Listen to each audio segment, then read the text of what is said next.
कौन बनेगा वजीर आजम पाकिस्तान? इंतखाब आज होगा। शहबाज शरीफ और उमर अयूब के दरमियान मुकाबला होगा। 11 बजे कौमी असम्बली के खुसूसी इजलास में वजीर आजम का इंतखाब किया जाएगा।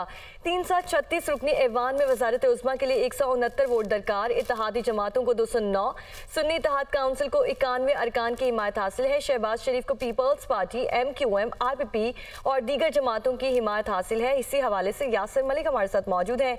यासिर, बताइए, शहबाज शरीफ और उमर अयूब के दरमियान मुकाबला है, आज इंतखाब होने जा रहा है वज़ीर आज़म के लिए। जी बिल्कुल, देखें कौन बनेगा पाकिस्तान का वजीर आज़म, इसका फैसला जो है वो आज हो जाएगा। 11 बजे कौमी असम्बली का इजलास जो है वो तलब किया गया है और जो मुस्लिम लीग नून और इत्तेहादी जमातों के नामजद उम्मीदवार हैं उनके कागजात नामजदगी शहबाज शरीफ के मंजूर हो चुके हैं। इसी तरह से उमर अयूब के भी कागजात नामजदगी सुन्नी इत्तेहाद कौंसिल की जानिब से जो उम्मीदवार हैं उनके भी कागजात नामजदगी मंजूर हो चुके हैं।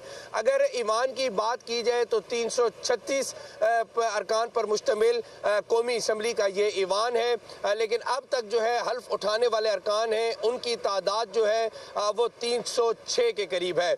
और इसी तरह से अगर हुकूमती बेंचेस की बात की जाए जिसमें मुस्लिम लीग नून और उसकी इत्तेहादी जमातें हैं तो उनको जो है वो 202 अरकान की हमायत हासिल है, जबकि जो सुन्नी इत्तेहाद कौंसिल के अरकान हैं उनकी तादाद जो है वो 91 के करीब है।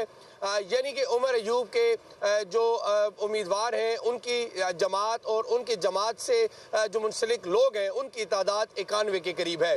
तो आज जो है वो जो पार्लियामेंट की जानिब से सेक्रेटेरिएट की जानिब से जो 2 नकाती एजेंडा जो है वो जारी किया गया है।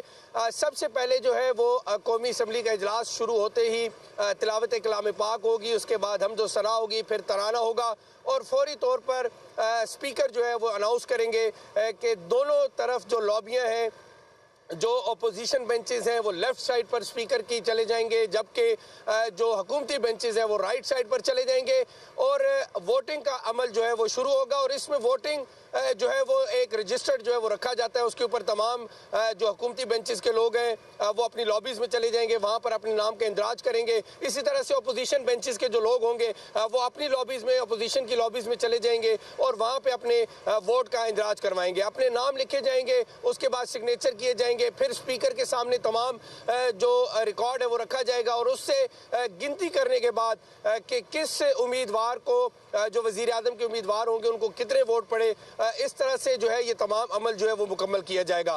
तो अगर इससे पहले हम देखें कि जो हुकूमत की जानिब से और इत्तेहादी जमातों की जानिब से जब स्पीकर अयाज सादिक की वोटिंग का अमल हुआ तो उसमें हमने देखा कि 199 वोट जो है वो अयाज सादिक ने हासिल किए, जबकि डिप्टी स्पीकर जो है गुलाम मुस्तफ़ा शाह उन्होंने 197 वोट हासिल किए।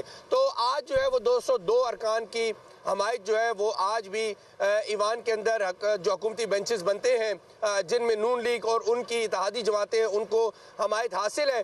जबकि दूसरी जानिब अगर बात की जाए तो उमर अयूब जो है वो सुन्नी इत्तेहाद कौंसिल के नामजद वजीर आज़म के उम्मीदवार हैं। उन्होंने भी गुज़िश्ता रोज़ जो है वो मौलाना फजलुर रहमान से JUI के जो सरबराह है उनसे रब्ता भी किया, वोट की जो है वो इस्तदा भी की कि वोट जो है वो सुन्नी इत्तेहाद कौंसिल के जो उम्मीदवार हैं उनको डाला जाए। लेकिन मौलाना फजलुर रहमान इससे कबल भी कह चुके हैं कि वो स्पीकर, डिप्टी स्पीकर और इसी तरह से जो प्राइम मिनिस्टर का इंतखाब है और इसके बाद जो सदर का इंतखाब है उसमें इस अमल का हिस्सा जो है वो नहीं बनेंगे। जी, तो ठीक है यासिर, आप हमें डिटेल से आगाह कर रहे थे, आपका बहुत शुक्रिया।